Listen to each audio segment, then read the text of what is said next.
Nasa ating po linya ngayon si Baguio City Mayor Benji Magalong. Magandang umaga po, Mayor. Good morning po, Sir Ted. Good morning po sa ating mga tagapakinig at good morning kay DJ Chacha. Opo, salamat sa panahon. Mayor, nag-abiso po kayo na hindi kayo makakarating mamaya sa hearing po ng Senado dito po sa issue po ng flood control projects na ito. May we know again, sir, ano po inyong dahilan kaya? Yes, Sir Ted. I received the letter from the Senate around mga September 3, ano? At ako nga po nag-request po na mag-decline muna kasi gusto ko umarap po muna sa House, sa Kamara bago po sa Senate. Pero darating po ako sa Senate basta matapos lang po yung sa House. Okay, opo. Pero sa House po, sir, ano po ba ang kanilang paramdam? Meron na ho bang imbitasyon, Mayor? Ilang beses na ho sila nagparamdam, Sir Ted, na ipapatawag ako, that I will be placed under oath, that I have to name names. Hinihintay ko po yung kanilang notice po, yung kanilang invite.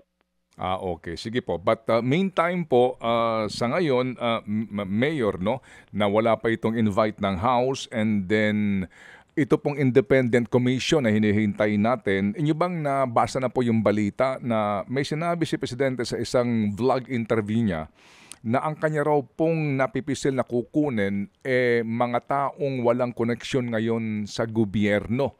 3 po daw ito, isang dating nasa hudikatura, isa pong investigador at isa pong forensic accountant. Ito ba inyo na nabalitaan, Mayor? Yes po, nabasa ko po yan sa pahayagan.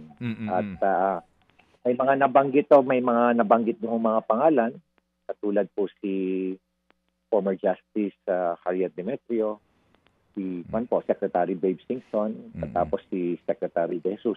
Maganda po naman ang mga reputation ng mga taong to at patingin ko magbibigay ng credibility to sa commission. Opo.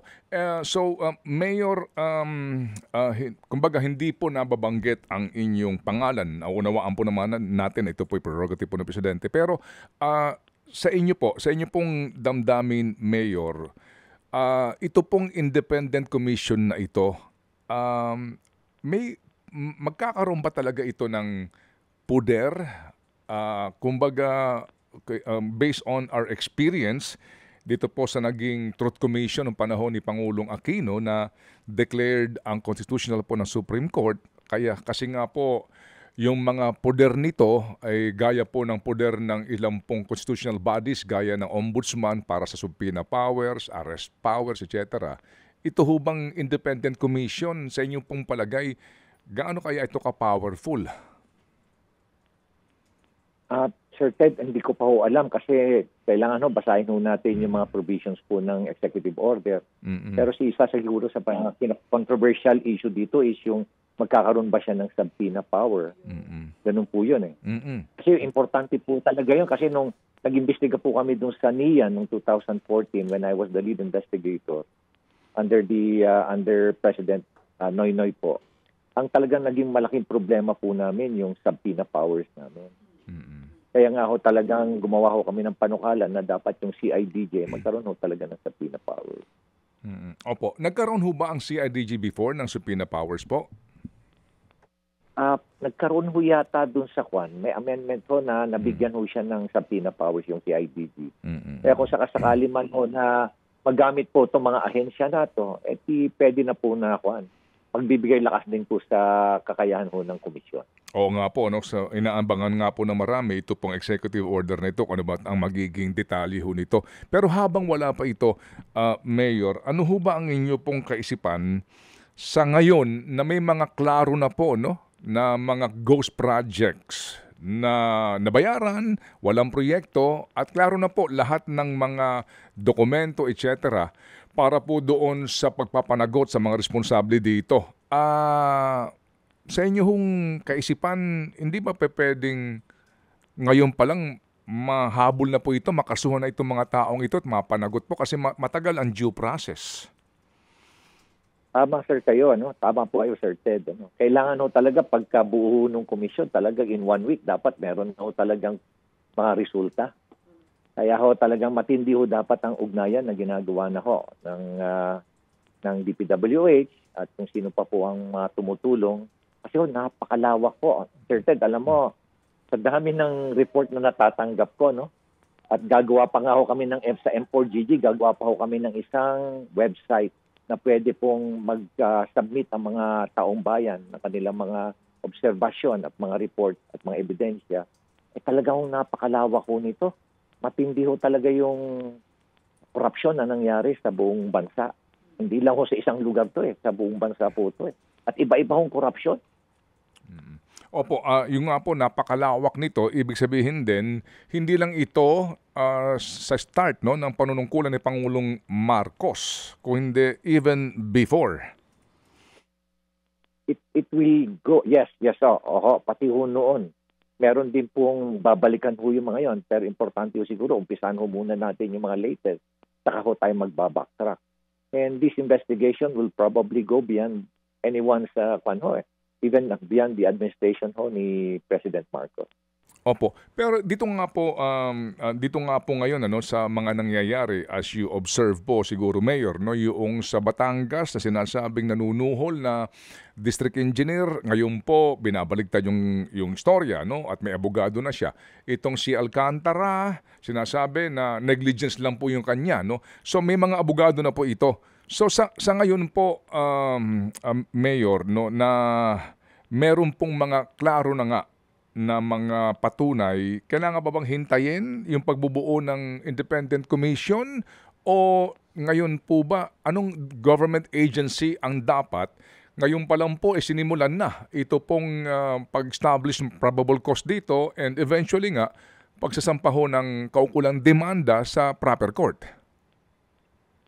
Sir, pwede na po namang mag-moto proprio ang mga iba't ibang mga ehensya, NBI, pwede na po.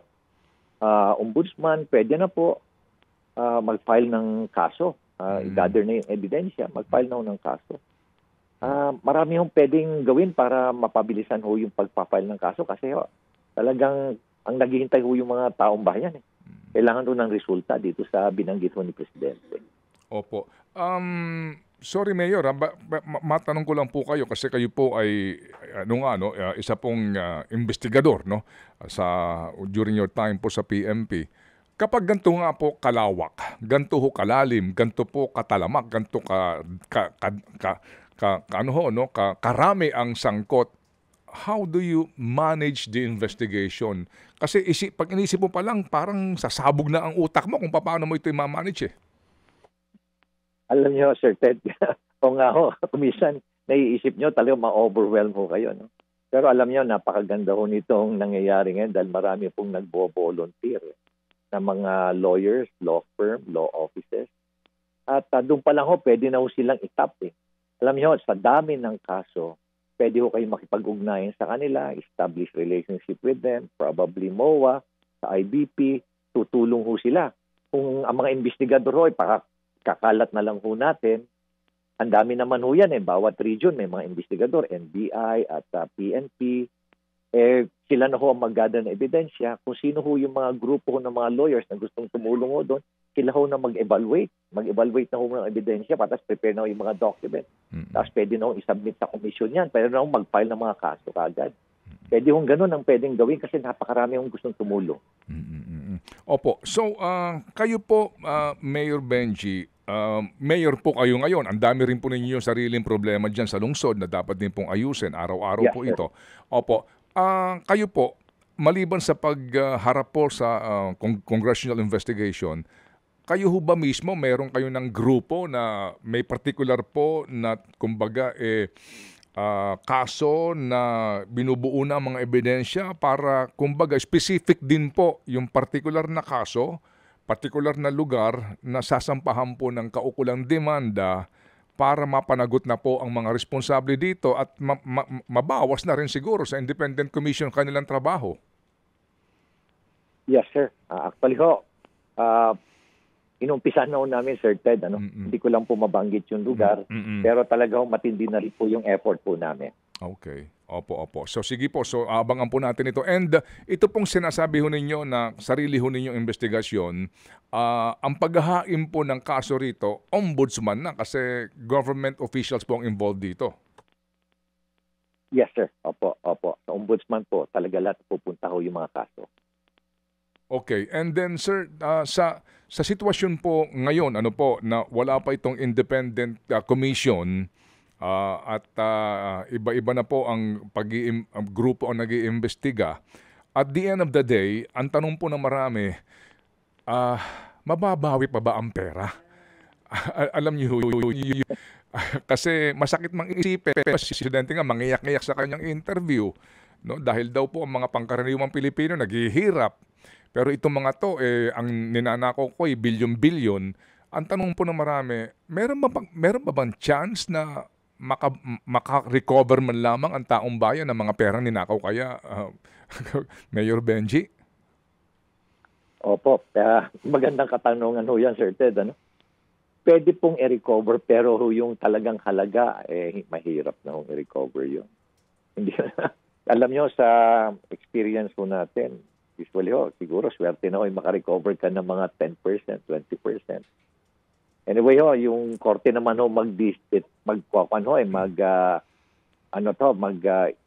stipulate kung magkano yung babayaran. Pero napakahirap po talagang i-recover yan. At kuminsan symbolic na lang yung babayaran. Ganun yung nangyayari. Mayor Benji, yan pong kaso na yan is separate doon sa criminal case. Yung bang forfeiture case kung tawagin will be a separate civil suit ba ho yan? Can you enlighten us, Attorney Mayor Benji? hindi, Sir Ted, hindi po ako abogado. Ay, sorry po. Investigador lang po ako. Opo. Investigator Yes, Mayor Benji, opo. Yes, sir. Opo. Usually po ganun ho yun nagsasama ho yun, yung kaso na yun. In fact, napakahirap po i-prove yung plunder, kaya siguro pinakamagandang kaso na i-file natin is malversation, yung non-bailable. Pwede ho yun Opo. Kaya yun po yung nakikita pa. Tapos kasama na ho yun yung civil case ho na yun for picture. Opo.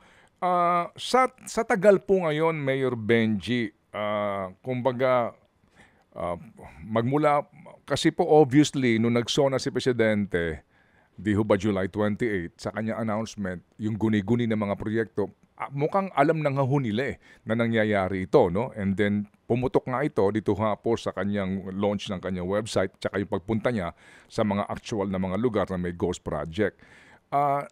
Kumbaga po, sa tagal po ng talagang konkretong aksyon ng executive dito, meron pong mga kaisipan din na parang nagkakaroon ng chance yung mga magnanakaw na kanya-kanya ng disposal ngayon ng kanilang mga ninakaw at maging yung mga deposit sa bangko. Meron ho ba kayong ano din po doon? Thoughts, sir? O take na para maiwasan po sa sana nga na mangyari yon o baka nangyari na nga po? Sir Ted, tama ho kayo. Tama ho yung hinala nyo. No? Every day counts. Every day may nawawala akong ebidensya. Every day po may ginagalaw ho ng pera. Kaya itong pagbuo ng komisyon, talaga hong kailangan urgent po to. Important na to. Urgent po. Opo. Sige. May pahabol lang pong tanong si Chacha. Go, Cha. Yes po. Good morning po, Mayor. Mayor. Hi, Chacha. Good morning. Good morning po. Mayor, ito po nangyayari ngayon na turuan, iringan sa pagitan po ng ehekutibo and some of our lawmakers tungkol po dito sa mga questionableng budget items, especially po yun sa DPWH flood control projects. Para po sa inyo, sino po ba dapat talaga ang managot dito? Bakit hanggang sa 2026 budget natin, nakikita pa rin po natin yung mga questionableng items na iyan? Alam mo, DJ Chacha, nakakalungkot nga na nagsalita si